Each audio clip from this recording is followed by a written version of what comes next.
I know you.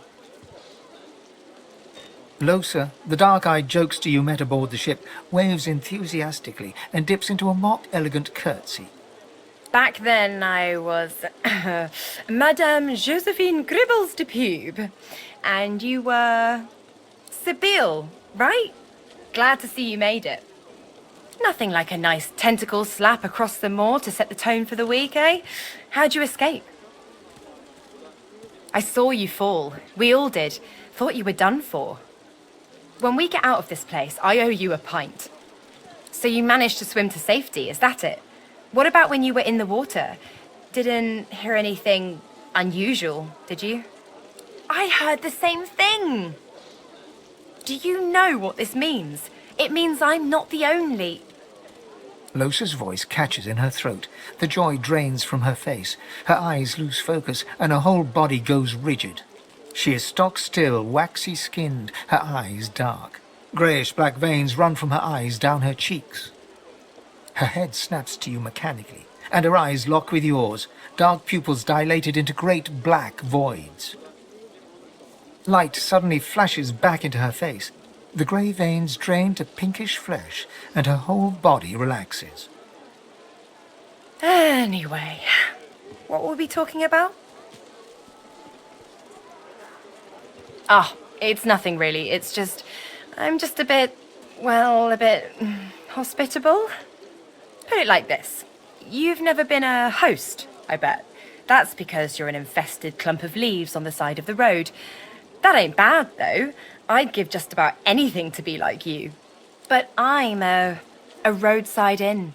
Red door, flowers out front, friendly lady at the door beckoning you in for half price.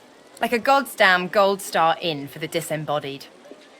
Feels like just one, strangely enough. Big one, though. Don't know its name yet, either. It takes time for them to get comfortable and introduce themselves. So, how are you enjoying the joy? Yeah? I was just thinking the same sort of thing. So, you want to check this place out together? Strength in numbers and all that.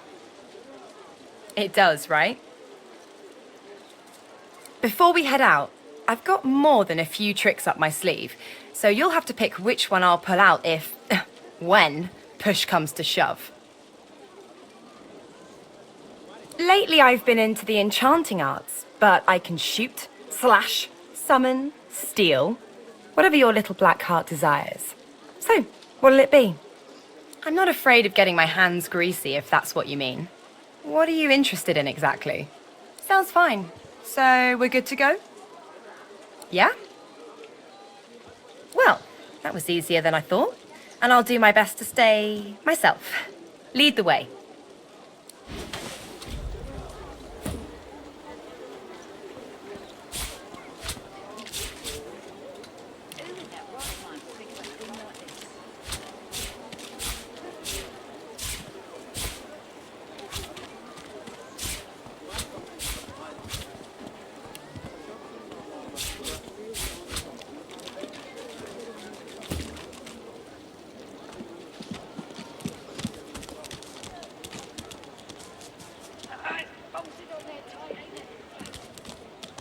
As you approach the unsmiling Magister, Ifan catches your arm and speaks to you with some urgency.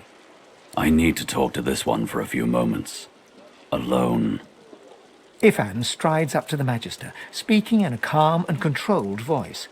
Though you can't hear what he whispers, the Magister's face turns whiter than snow as he hands a note to Ifan with shaking hands.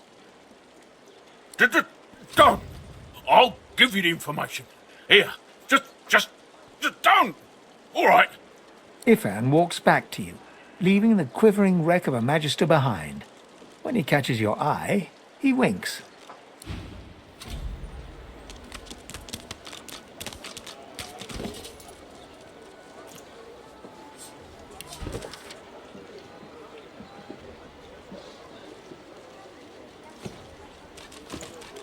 Ifan catches you looking over at him. He raises his eyebrows. What? He barks a laugh, then shakes his head sheepishly. I wanted some information. That Magister wanted to negotiate. I negotiated. He swaggers right up to you until you're standing nose to nose and looks down at you, a playful twinkle in his eyes. You mean like this? Ifan bops you on the nose and breaks out laughing. He backs away, clapping you on the back affectionately. I only do it when it's necessary. And it was necessary back there. He wanted me to kill someone. I didn't want to kill them. Being a little impolite seemed the least bad option. That's about the size of it for me, all right. And now that we agree, shall we agree to keep moving? After reading the scrap of paper he took from the Magister, Ifan marks a spot on your map and looks out to the far horizon.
What's happened?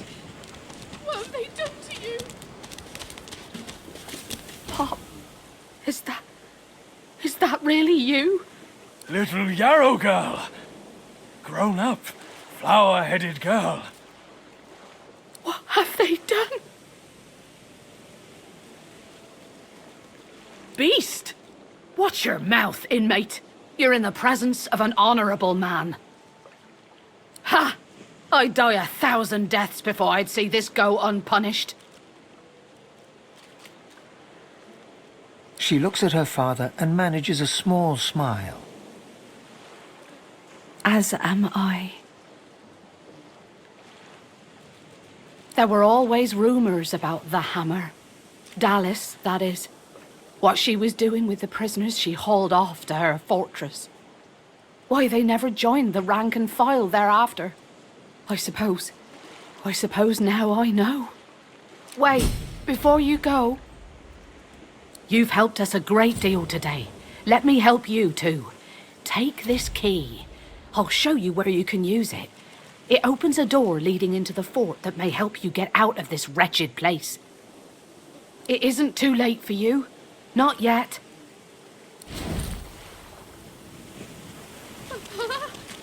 What's happened? What have they done to you? Darling? Yarrow girl? It was her, wasn't it? The monster. Don't think of the ugly now. Here I am, here you are. Here we are.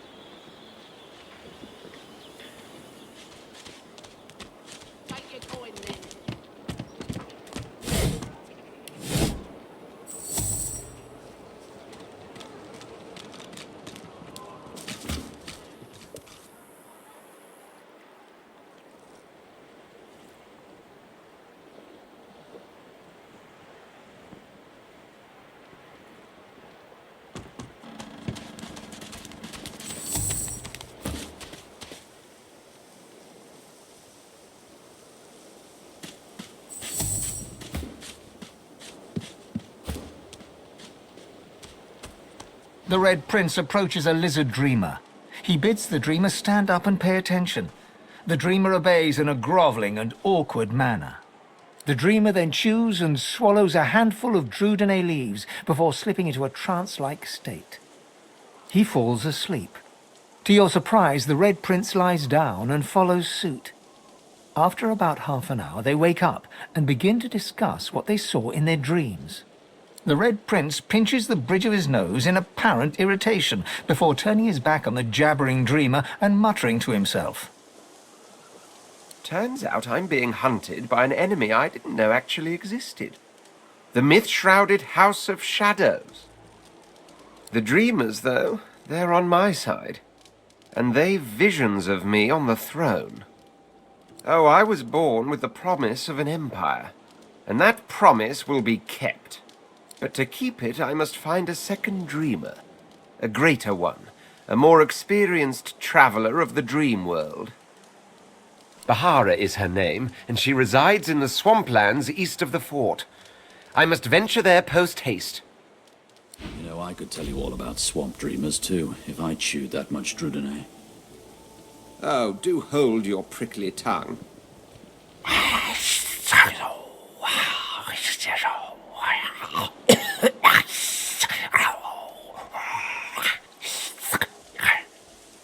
You understand? Then why do you wake a dreamer? You should know! You should know!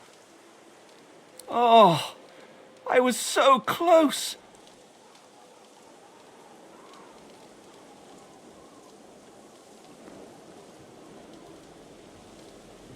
And you smell of burnt hair and barren dreams.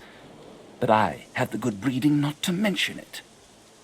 So close to the dream. It's been so long. You wouldn't understand. Please, please leave me be. The lizard startles awake, his eyes narrowing to furious slits as he realizes it was you who woke him. Suddenly, his expression breaks. He looks utterly defeated. What then? What is it? Supplies? You mean the oranges, I suppose. Though I'd guess Mr. Griff is more upset about the Drudenay than the citrus. The Drudenay Griff cleverly smuggles into the prison, of course, stuffed inside the oranges. You don't think he'd really be so mad over a little missing fruit, do you? No, it's not the oranges, but the dreams he's after. Same as I, though. I have the right, the responsibility. Drudenay, it makes you master of all you see when you sleep. The dreamer is not the play actor, but the playwright. You, my kin, ought to understand. And you'll believe me when I tell you, I need to dream. Before I was caught, before I was brought here, I saw a vision. The void woken, slain, divinity restored. But just as I was about to see how it happened, the Magisters beat down my door. This is my last chance to find out the secret, to find out how to save us all. So you see, I cannot give back the Drudenay, not only for myself, but for all of us. My dreams are my gift. They may be our salvation, too. Blood. And it won't be long before he'll have it, with all his thugs lurking about. They'd stick me in my sleep if they knew. Fine, take the Drudenay. I'll find more. Another way. Somehow. I have to. For all our sakes.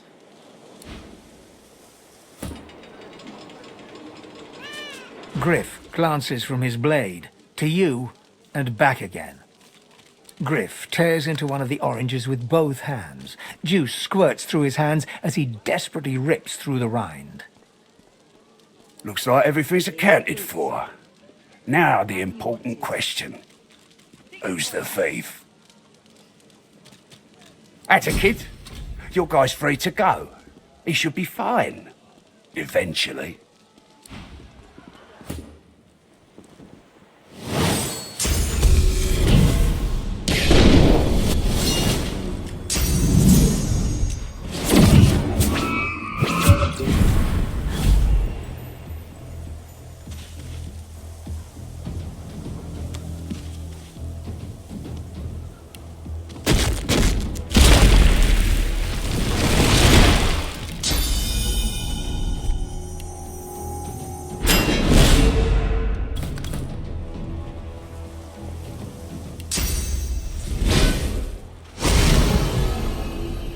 I sense something nearby.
Perhaps if those bleeding dwarves didn't eat so much. It is done. And quickly.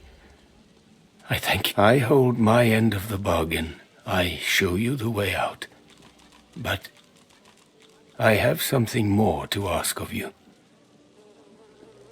Yes, I become fine. And so much more when you agree to finish what I start. Sahela, she is everything.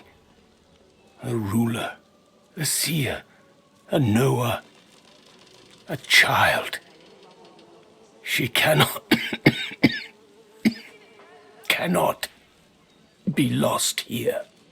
It is for all our people, for the world. Give me your map. I show you the way out. A secret. Dangerous. But it leads to freedom. I give you this amulet. You must pass it to the elves who still remain. Tell them Sahela is here. They will send help. Please. She is important. I go to her. I wish you good luck, and I thank you for us all.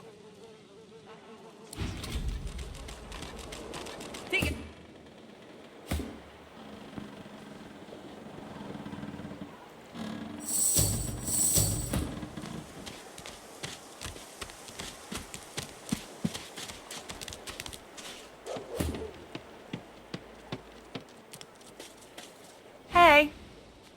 Hi. Are you certain you want to dismiss your companion? Oh, really now? Well. I guess this makes us mortal enemies. For now, at least.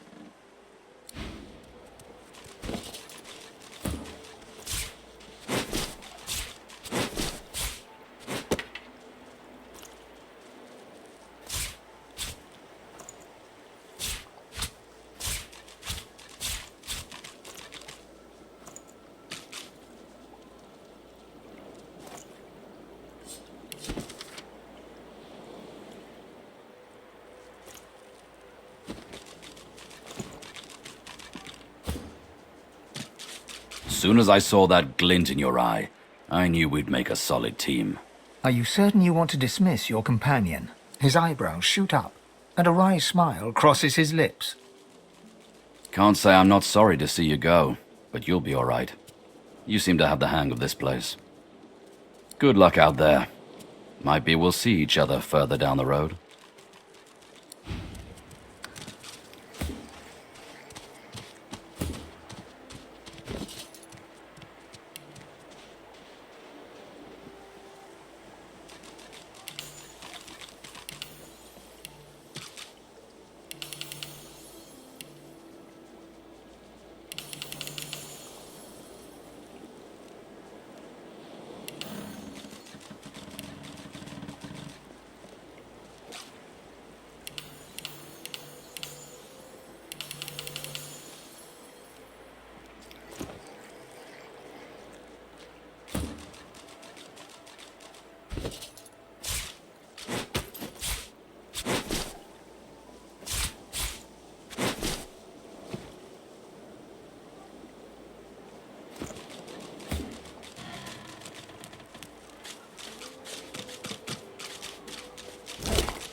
Thank you.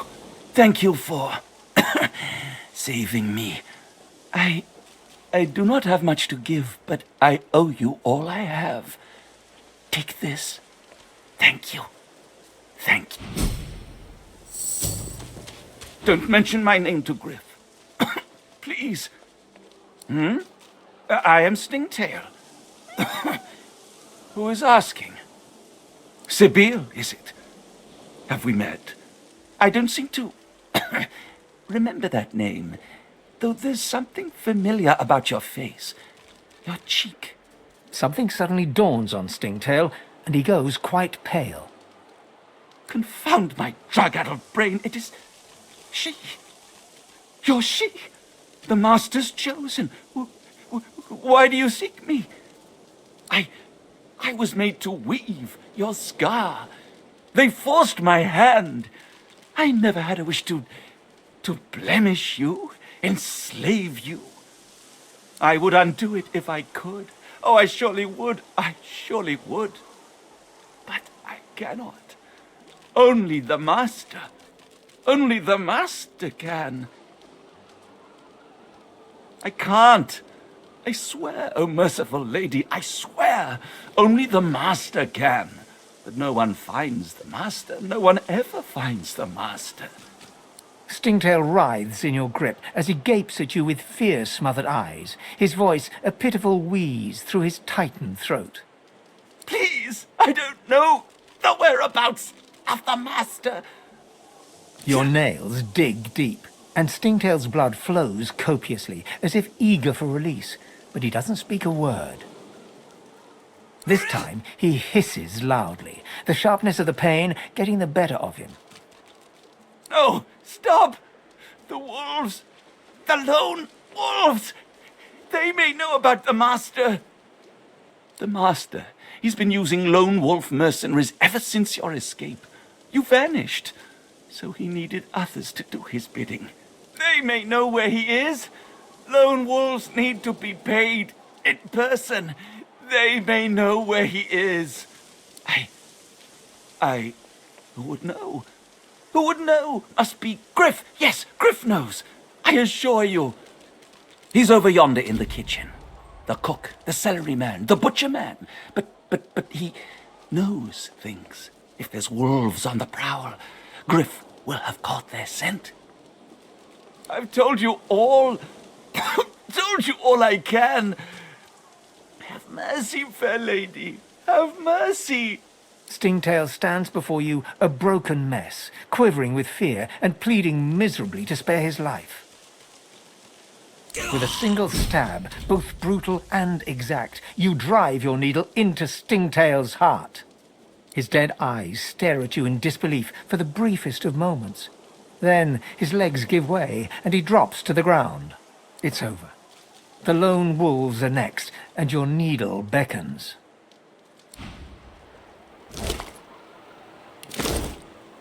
The Red Prince grabs you by the throat, like you did Stingtail, each finger a python, constricting. Demon elf, I should do unto you as you did unto him. His grip is like a snare. The harder you struggle, the tighter it grows. You're actually beginning to worry. Your kick lands right where you wanted it to. Red Prince staggers back, wincing, but the fury in his eyes remains undiminished. Just tell me why. There will be a reckoning, Sibyl. Killing gives you too much comfort. You'll be your own needle, you'll see. Yes. Is it an audience you desire? Are you certain you want to dismiss your companion? Your loss.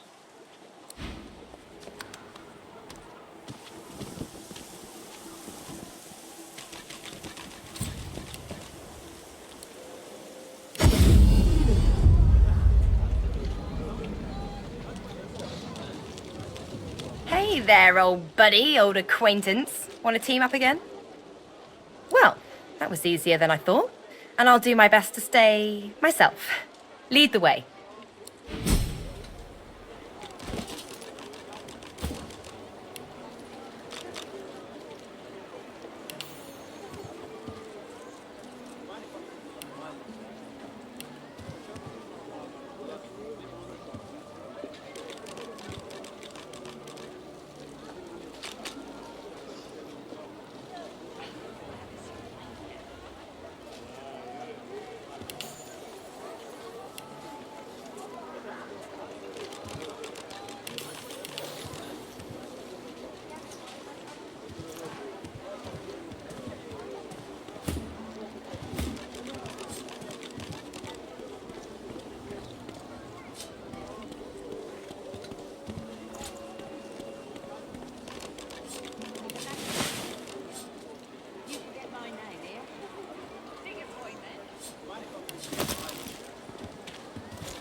Amidst a crowd of screws, bolts, and scraps of metal, the woman is manipulating a glove-like contraption fitted with 5 long metal skewers.